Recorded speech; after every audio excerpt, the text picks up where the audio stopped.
Dober dan in lepo pozdravljeni na Coffee to Connect MČM virtualni kavi, tokrat v prazničnem tednu. So pa tokratni prazniki malce drugačni. Večina Slovencev bi bila v tem prazničnem prvomajskem tednu, ki je na počitnicah, in tokrat pa so naše počitnice le virtualne. Ker vsi seveda upamo, da poletne počitnice ne bodo virtualne, da bomo spet lahko obiskali kakšne slovenske turistične kmetije, zdravilišča, se sprehodili po evropskih prestolnicah, smo za današnjo temo izbrali turizem oziroma potovalno industrijo. Kako ji kaže zdaj in kako v prihodnosti? Z mano pa so trije gostje. Simona Mele, direktorica Kompas Novo mesto. Marjan Beltram, izvršni direktor za turizem in storitve mobilnosti Nomago, in Miloš Vujadinović, CEO Airpass. Lepo pozdravljeni vsi trije. Predno pa gremo na prvo vprašanje, bi želela pozvati vse naše gledalce, da postavite svoje vprašanja. To narediti s klikom na ikono Q&A. Na začetku bi vse tri prosila, da malo dobimo občutek o vašem podjetju, da na kratko res v minuti dveh predstavite svoje podjetje, poveste, kako ste odreagirali v današnji situaciji, ki je zelo nepredvidljiva, kako je z vašimi zaposlenimi in pa seveda, kateri so vaši ključni trgi. Pa bi mogoče kar Simona s tabo začela. Ja, dober dan, lep pozdrav vsem skupaj. Kompas Novo mesto, turistična agencija na trgu že od leta 1991. Sama struktura poslovanja izgleda tako, da je 70% predstavlja izvoz, to pomeni prihod tujcev v Slovenijo in v okoliške države, ostalo predstavljajo poslovna potovanja in slovenski trg, torej naše počitnice.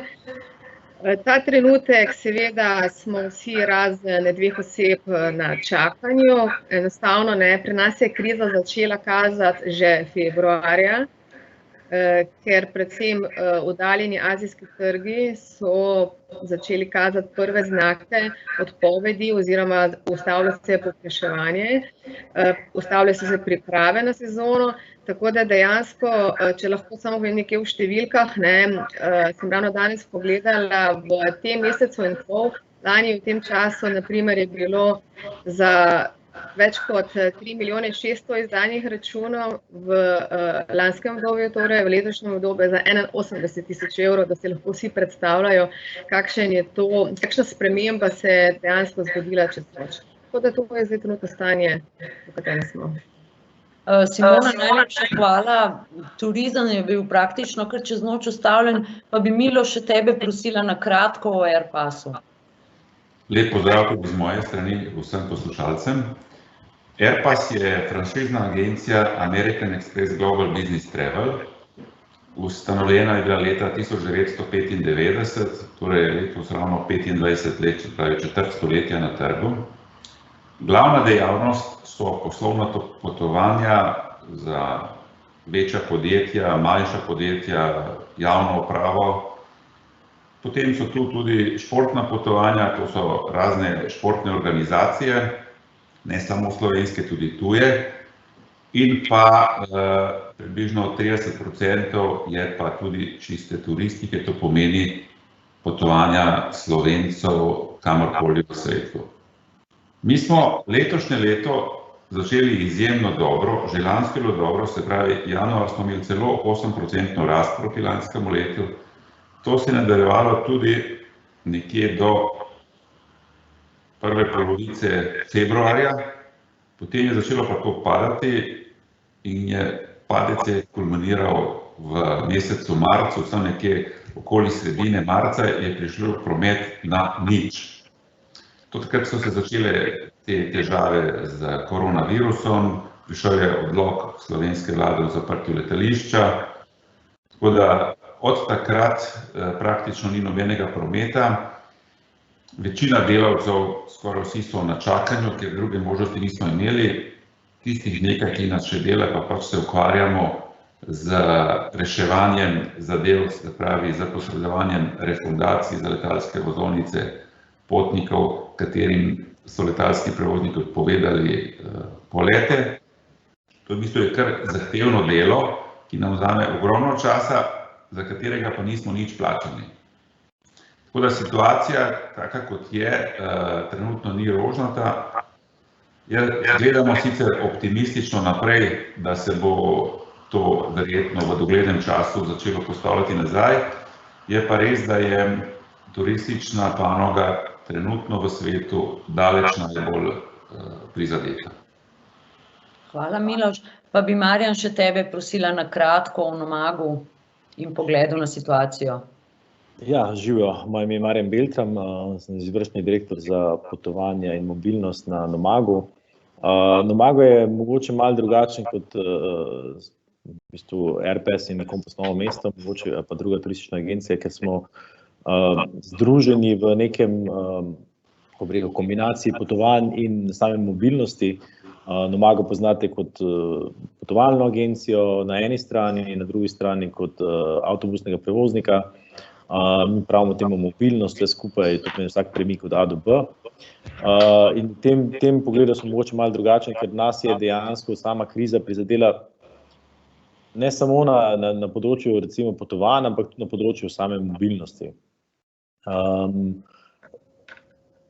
Bom kar rekel, da kar sta Simona in Miloš rekla, dejansko se dogaja tudi nam.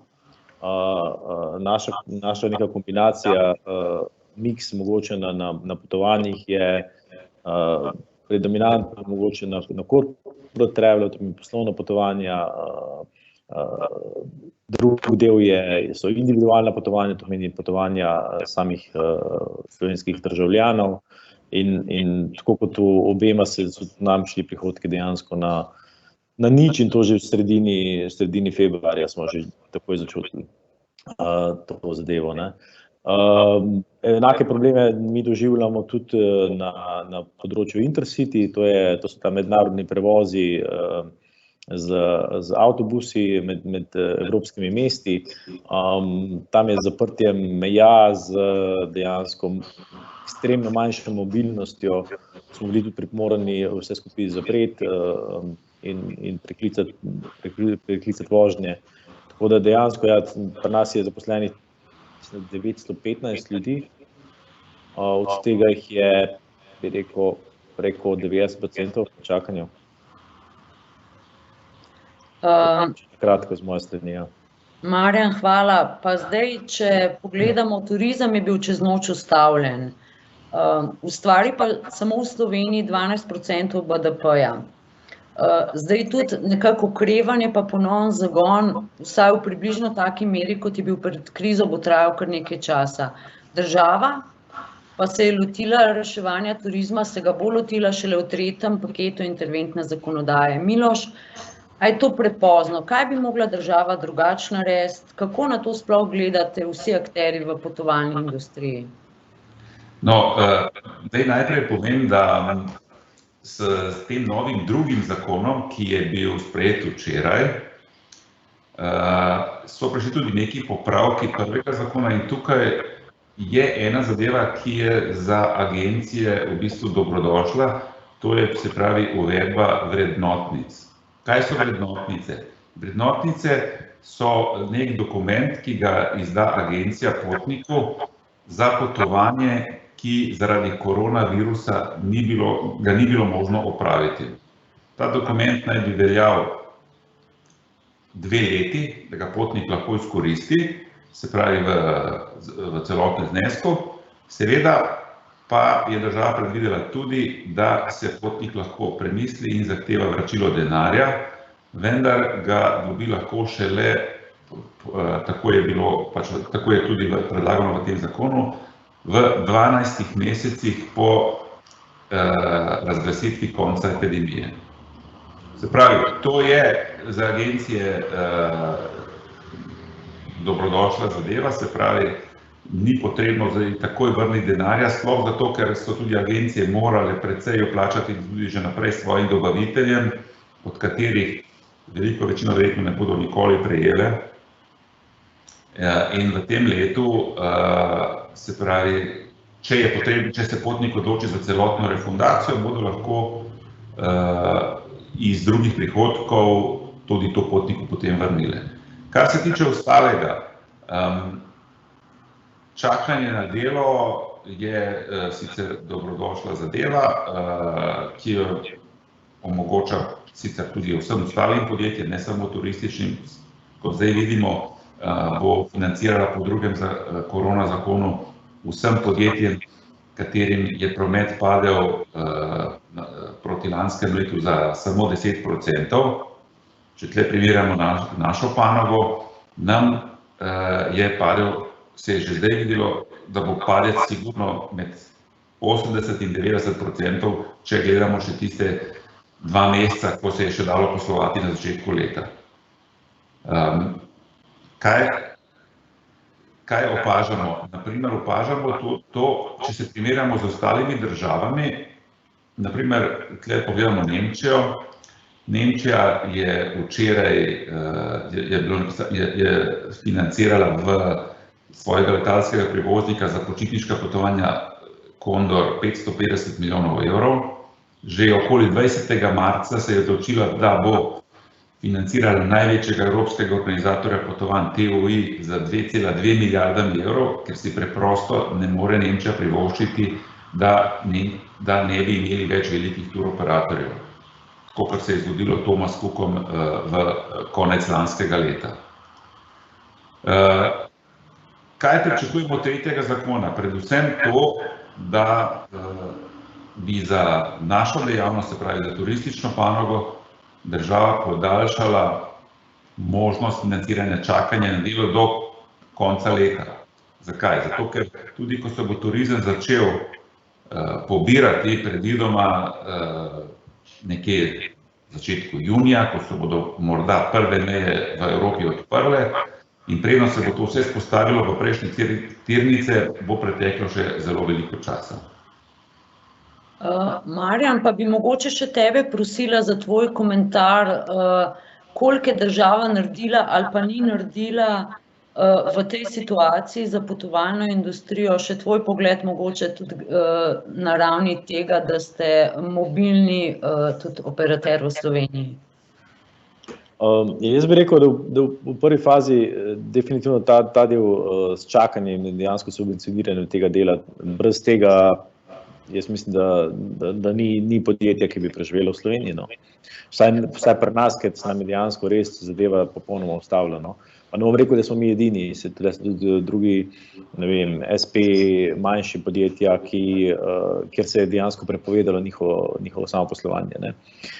Tle mene skrbi, da bojo to izkoriščala tudi podjetja, ki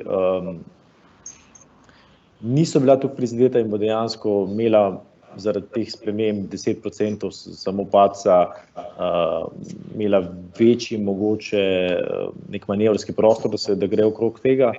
Če pa se vrnemo na turizem, jaz mislim, da država definitivno na tem področju zamuja.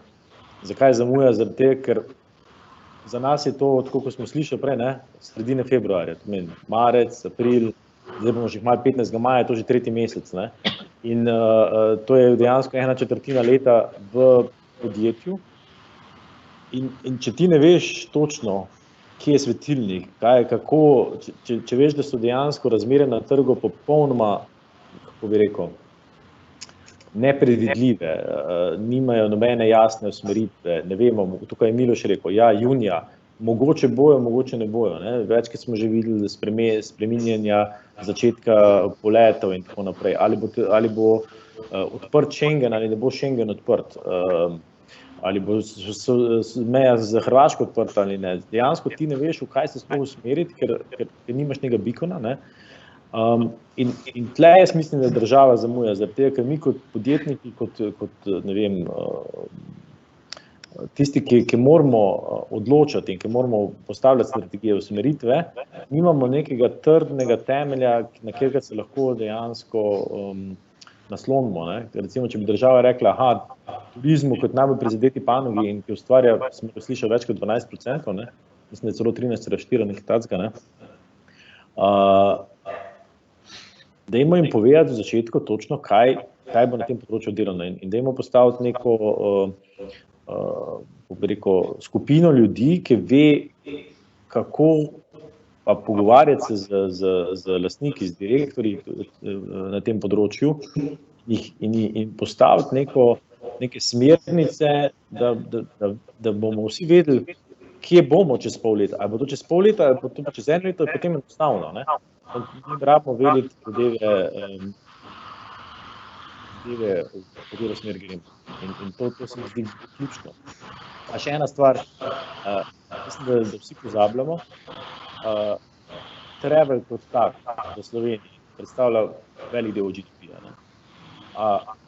Povezane zadeve s tem, mislim, da vsi pozabljamo. Koliko ljudi je odvisnih od turizma, ki niso predstavljeni v tem BDP-ju. Vsi vemo, da je v preteklosti v Ljubljani in vse posod druge se gradijo hoteli, se prenavljajo hoteli, to pomeni, da je gradbeništvo prizadeto. Potem Airbnb, vsaj v Ljubljani in v tistih območjih, ki so bila močno recimo, prevzeta z prihodom tujih turistov, ker naenkrat bo količina stanovanj, količina teh nastanitvenih zmogljivosti popolnoma prosta. Kaj se bo s tem zgodilo? In to zmanjka prihodkov dejansko navadnim državljanom. In tle je nek trickle-down efekt, ki bo močno zamajal osnove slovenskega gospodarstva. Širše, ne samo v samem turizmu. Hvala, Marjan. Simona, mogoče, če bi želela kaj pokomentirati to, kar sta Miloš in Marjan povedala, pa seveda vpliv bo imel tudi na širšo industrijo, ne samo izključno na turizem. Ali lahko slovenski turizem rešimo s tem, da gremo vsi na počitnice v Sloveniji, tako kot se je že pojavljalo kar precej člankov na to temo pred prvomajskimi prazniki, to, kar so v bistvu tudi Hrvatije začeli promovirati. Kako je s tem, glede na to, da imamo mi drugače v normalnih sezonah 70% tujih turizmov? Koliko lahko s tem naredimo? Jaz bi vseeno najprej še komentirala prejšnjo vprašanje, vezano na te ukrepe. Bi se pridružila Marjanu in Milošu. Prvi in drugi ukrep sta bila seveda nujna. Vsak je prinesel določene pomoč, eno z ukrepom čakanja, takrat nismo vedeli, kaj se bo zgodilo. Zdaj dodatki za vrednostnicami, za likvidnost, pomoč za likvidnost, ampak mi smo zdaj malo nas skrbi oziroma mi kot bi radi vedeli, kako naprej, kaj bo v tem tretjem paketu za turizem. Ker mi ne moremo, ker izdelujemo storitve, moramo razmišljati za nekaj časa naprej. Dodala bi to, da recimo govorim za Kompas Novo mesto in za številne agencije, da ta učinek, ki se kaže, vsi ti prihodki, ki ustvarjamo, in tu se navezujem na Marjana, se potem delijo naprej na hotelirje, na restauracije, na oglede, na turistične vodiče, na lokalne znamenitosti, da to vse, kar je prizadeto, zato se mi toliko opozarjamo, kaj pomeni ohranjanje, delovanje turističnih agencij, kakšne učinke ima potem na ostali del gospodarstva.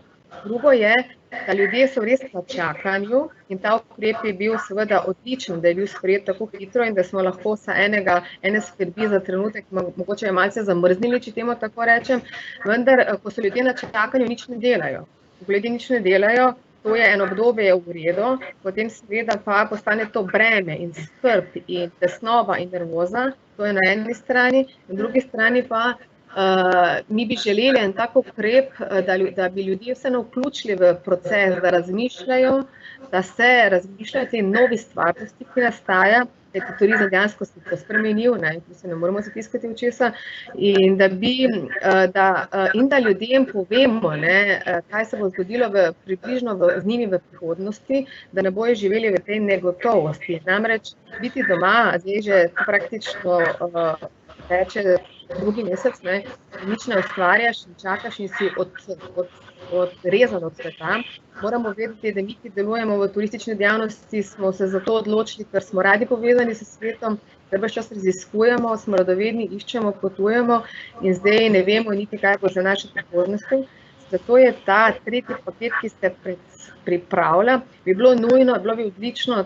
Vem, da je to zahteva določen čas, ampak da bi bil sprejet sredi maja, da vemo, in da kaj nas čaka in da lahko temu primerno se pripravimo, ker na vse zadnje nam ljudje, če so samo na čakanju, pa ne vemo kdaj, nam to predstavlja kar eno vprašanje, eno veliko breme, po drugi strani pa mi še vedno imamo tekoče stroške, ne? Eno samo z samim poslovanjem, priliva pa, tako kot sta kolega povedala, prav nobenega. Tako da je za ta trenutek so ti ukrepi, ki so bili sprejeti v prvem in drugem zakonu, dobrodošli, vendar nam se zelo mudi za tem tretjim, ki bo pokrival turizem, da predvsem ta prvi del, da znamo ljudem povedati, ali jih potrebujemo in da bojo lahko delali, da lahko delajo, da lahko razmišljajo. Mogoče bi še to dodala, da 2021 se približuje. In da preko začnemo, nova stvarnost, realnost potovanja je tukaj in preko začnejo vsi ljudje v branži o tem razmišljati, na tem delati in se pripravljati, je dobro. Ne moremo jih pa plačati, ker nimamo dvojnih prihodkov, ne? Tako da smo v enem takem paradoksu, ne? Ker in pričakujemo, da bi tudi v tem zakonu to rešili. Kar se pa tiče samega tega vprašanja, ali bodo Slovenci rešili slovenski turizem, tako je, ne? Slovenija seveda je odlična država, ne? Mi zelo veliko ponuja, to mi dokazujemo, praktično v vsakem našem programu je vključena Slovenija, mi prodajamo Slovenijo tako na domačem trgu, kot na evropskih, kot na ostalih tujih trgih, tako da je Slovenija že zdaj en pomemben del, vendar ne, je treba se tukaj vprašati, zakaj ljudje potujejo, oziroma pravim še enkrat, Slovenija, mi poleg Ljubljane in Bleda prodajamo tudi te, bom rekla, bolj skrite kotičke Slovenije, vse vabimo na Dolenjsko, v Novo mesto, na Krko, v Zidanice, kamorkoli, ampak tako kot sem rekla, vprašanje, zakaj ljudje potujejo, zakaj grejo na počitnice, grejo zato, da spremenijo okolje, da okusijo, bom rekla, neko drugo klimo, mogoče morje, drugo kulturo, da vidijo, da grejo na morje, da začutijo to svobodo, to spremembo, to, ko se sedeš na letalo in ko te nekam odpelje, da so to občutki, ki so pomemben del potovanja in počitnic, da ne smemo zanemariti tega, ne? In še morda to, da uspešnost turistične sezone se šteje tudi po številu nočitev, ne? Toliko, koliko nočitev nekdo ustvari in koliko plača za te nočitve. In dlje, ko gremo, ponavadi več noči ostanemo. Bliže, ko smo, manj nočitev, ne, in to bo zato težko, da verjamem, da so Slovenci potovali po Sloveniji več, težko pa verjamem, da bi lahko s tem rešili slovenski turizem. Zdaj bi šla pa kar na vprašanje naših gledalcev, kar nekaj so jih že napisala. Jure sprašuje, bomo v roku že potovali, kot smo nekoč. To se sprašujemo vsi, pa bi jaz mogoče Marja nate naslovila to vprašanje, pa ga še malo razširila. Ali bomo zdaj, vsaj v tej sezoni, poletni, potovali z vlaki, avtobusi in svojimi avtomobili? Jaz bom tako rekel, no. Jaz upam, da bomo čim prej potovali, ne. Jaz si želim, da bi mogoče države, vsaj znotraj Evropske unije, pa znotraj Schengena, pristopile in končno postavile Evropo kot eno državo samo. To se mi zdi zelo pomembno, ker to je prva zadeva, ki nas lahko nekako odpre. To pomeni, da imamo mi dogledno velik domač trg, na katerem se lahko gibamo, ker super je Slovenija za eno določeno obdobje, super je, ne vem, Hrvaška, da se odpre, ampak jaz mislim, da rabimo v dobro celotne Evropske unije, da se čim prej odpre potovanje znotraj Schengena in da pač kot država sprejmemo pač ta riziko in delujemo kot eni, ne, in to se mi zdi, da je po mojem prvi fazi rešitev za evropski turizem. Pa za evropska potovanja. Drugo, jaz mislim, da tako enako, kot smo potovali prej, ne bomo, ne. Mislim pa, da tudi ne moramo biti tako pesimistični, kot so nekateri sedaj, da se bo čakalo na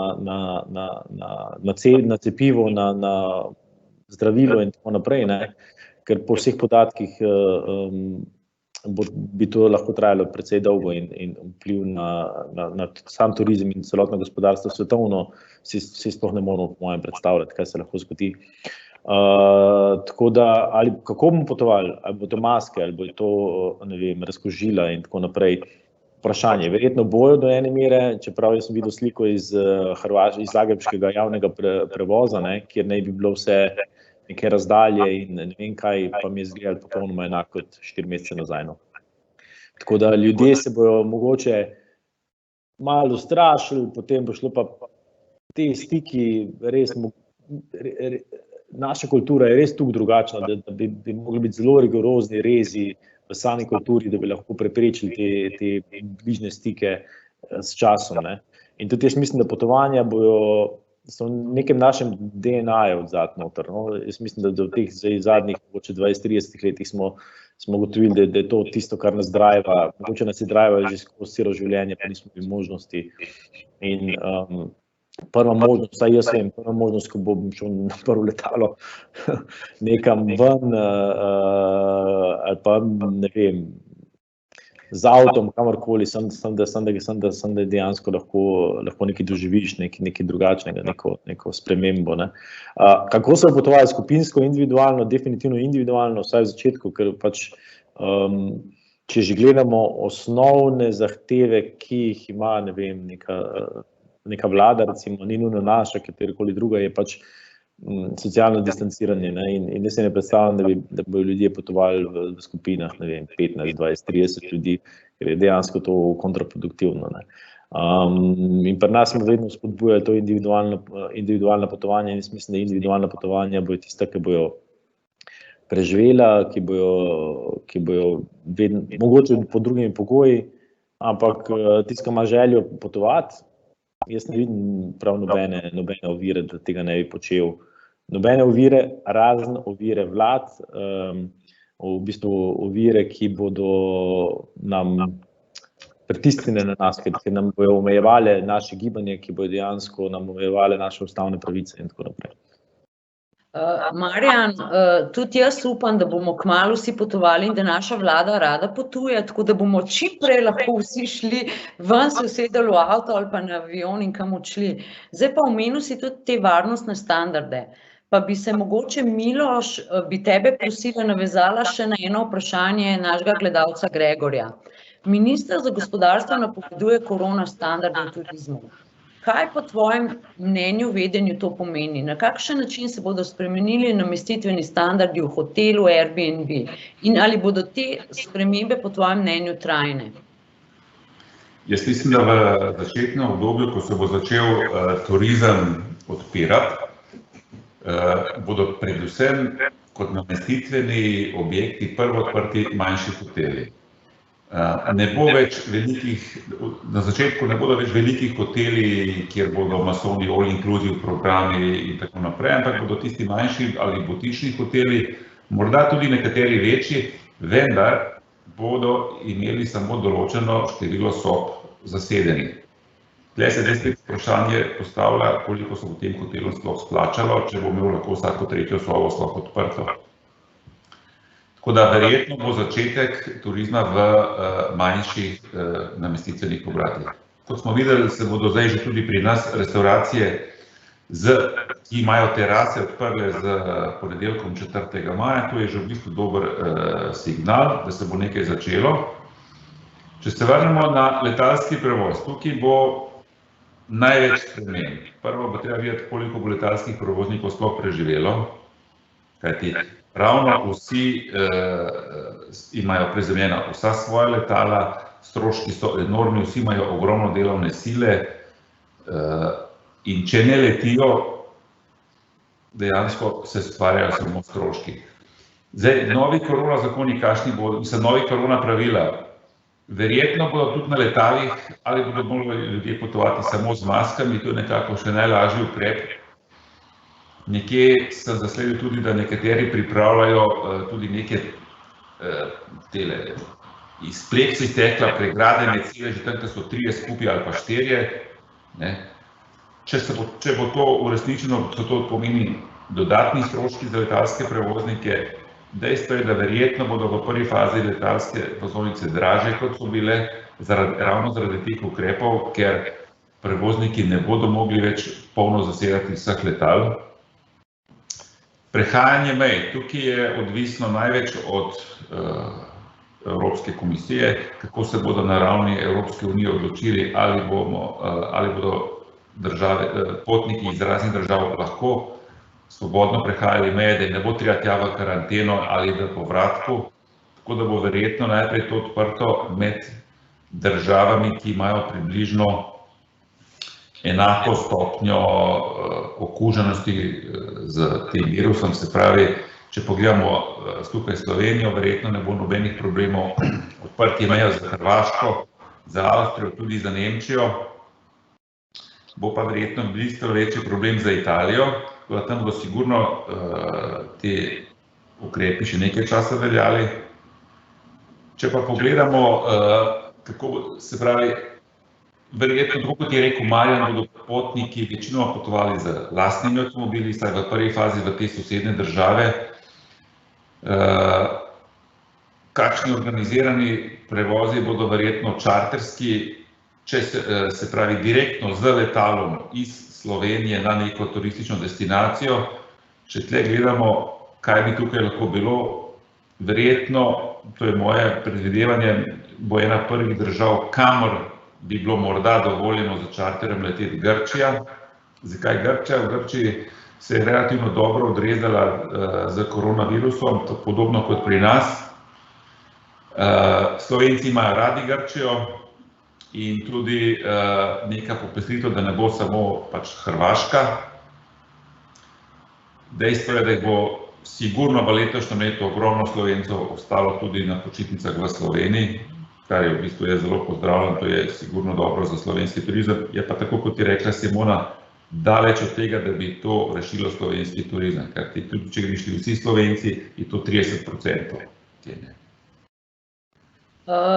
Zdaj, Simona, če kar ostaneva mogoče še pri letalskem turizmu, letalski industriji, ki je tudi zelo v rdečih številkah, velika odpuščanja vidimo pri največjih letalskih prevoznikih, te manjši nizkocenovci so prizemljili svoje letala, ampak kljub temu sem pa izbrala en članek US Travel Association, kjer so zelo optimistični in pravijo, da ljudje bomo hitro pozabili to karanteno, pandemijo in zelo kmalu, ko bojo meje odprte, potovali, kot smo pred pandemijo.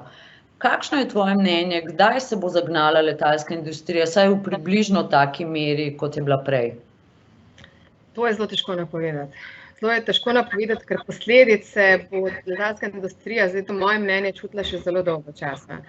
Namreč, navsezadnje je toliko letal sedaj prizemljenih. Vsak dan dobivamo informacije o bankrotu te in one letalske družbe in ta trenutek, oziroma do sedaj je potovanje, je drajvala ta velika, ta ekonomija obsega. Bilo je ogromno letalskih linij, lahka dostopno, vse je bilo povezljivo, cel svet je bil praktično povezan. Zelo enostavno si kupil karto oziroma poceni si kupil karto in to se bo za številom manjše ponudbe spremenilo. Zdaj, kako se bo to spremenilo, kako se bo okrevanje dvigovalo, je zelo težko napovedati. Je definitivno pa nekaj časa tako enostavno in tako poceni po celem svetu potovali ne bomo. Če mogoče grem še na poslovni turizem, recimo lahko beremo ali pa slišimo, da globalne korporacije so sprejele ukrepe že zelo kmalu v začetku marca, tudi nekatere, da v bistvu prepovedujejo ali omejujejo potovanja poslovna svojim zaposlenim, odpovedujejo vse večje in tudi manjše dogodke za letošnje leto in tudi za naslednje leto nekatere. Zdaj, to ima seveda velik vpliv tudi na potovalno industrijo. Ali gre tukaj, Marjan, če tebe vprašam, res za tako veliko skrb za zaposlene teh korporacij? Kaj je tle v ozadju in kaj nam lahko pove ta trend? Jaz mislim, da je to zelo dobro vprašanje. Jaz mislim, da nekateri so to začeli že v sredini februarja, mogoče v prvi fazi je bilo res na mestu pač skrb za zaposlene. Jaz pa mislim, da je to ena stvar, ki je zelo všeč vsem finančnikom. Travel je le bil vedno velik del budžeta vsaki multinacionalki, recimo, in to je tudi en način, kako recimo marketing, HR, potem pa travel in te zadeve, kako to porezati, dejansko zmanjša stroške in bi rekel, ja, logično, vse multinacionalke, vsa podjetja na svetu so trenutno v nekem survival modu. Tudi če jim gre cel biznis dober danes, ne, če podjetje ni v survival modu v tem trenutku, ne, si po mojem mnenju zelo slab menedžer. Ne. In kaj te prvo porežeš, ne, ja, je to. In zdaj, jaz mislim, da to je nek miks mogoče, ja, skrb za zaposlene, ok, ampak mislim, da je predvsem tle se gre za budget cutting, za preživetje celotnega podjetja in rezanje teh potovanj. Ne. Tako da sem zelo vesel, da si omenila ta članek, ne. Bi rekel iz tvojih ušes, ne, iz tvojih ust v božje ušesa, ne. Jaz bi rekel, da je zelo podobno, kad si ti omenila v tem članku, se zelo vidi tudi na Kitajskem, ker recimo prva šla iz te krize ven in tam je domestic travel zelo hitro se pobral, recimo, ne.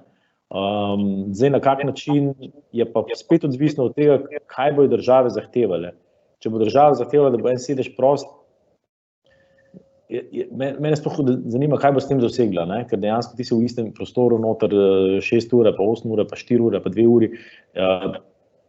Kaj imaš od tega, da si dejansko, ne vem, 2 metra stran?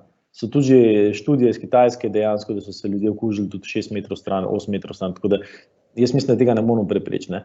Jaz mislim, da mora vsak posameznik sprejeti riziko in zavestno iti na to potovanje. Če sem prav zasledil, Emirati celo so začeli z nekim testiranjem pred boardingom, to pomeni, da dejansko se bo celoten sistem malo spremenil. Ti boš pač namesto, da boš zdaj čakal, ne vem, v New Yorku na tale clearing, ne, 3 ure, jaz sem zadnjič čakal 3 ure, recimo, sem mislil, da to je pa konc, ne.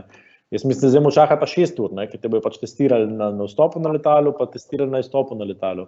Pa boš mogel imeti verjetno še kakšne potne liste za cepljenje ali karkoli, pa da si zdrav, potrdila. To, da dejansko bo ta del zelo kompleksen, ampak jaz mislim, da če se vrnemo na corporate travel, mi smo delili na par intervjujev z podjetji, z večjimi podjetji in mi imamo ekstremno pozitivne, bom rekel, sogovornike na drugi strani. Ali pa, ne vem, mogoče Miloš Simona lahko tudi video poveta.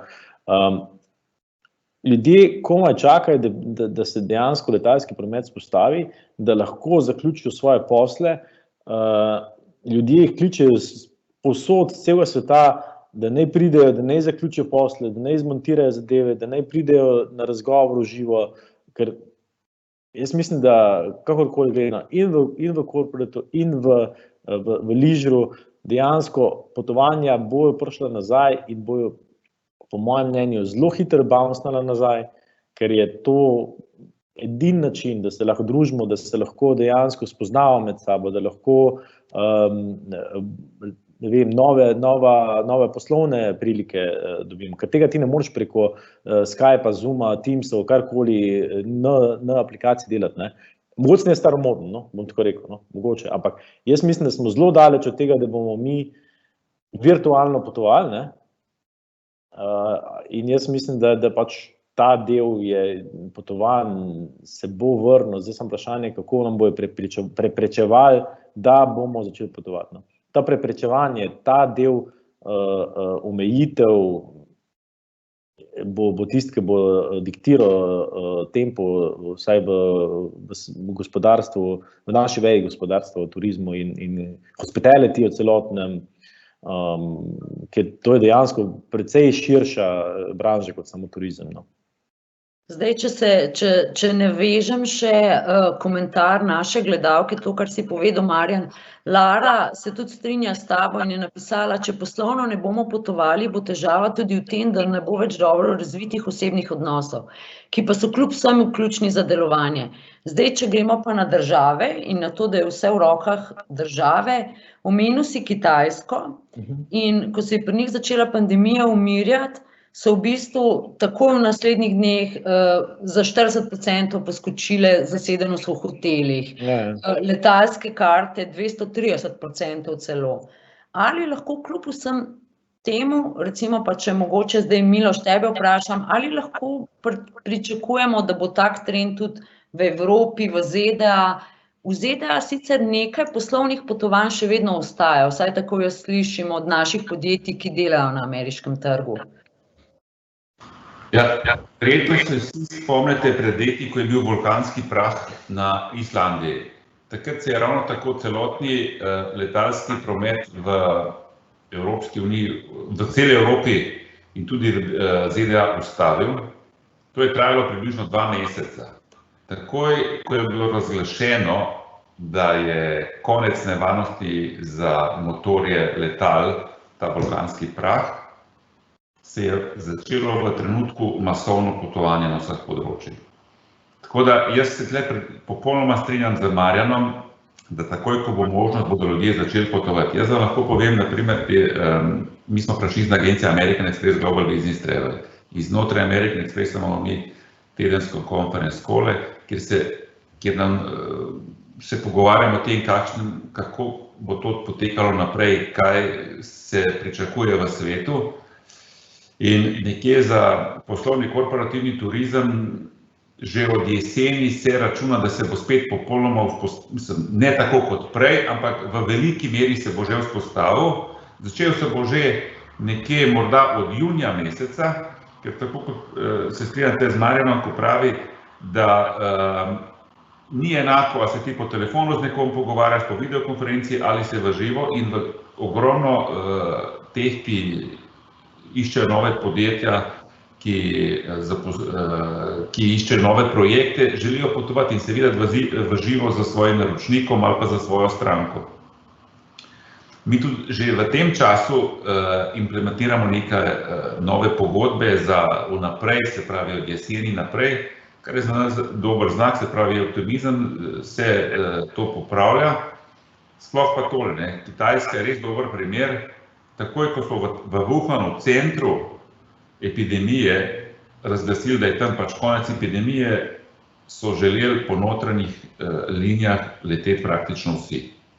Zato, ker ljudje so naveličani, zdaj smo že drugi mesec, doma si samo v svojem mestu, želiš naprej, želiš v svet, in v poslovnem turizmu je to vsekakor še bolj pomembno.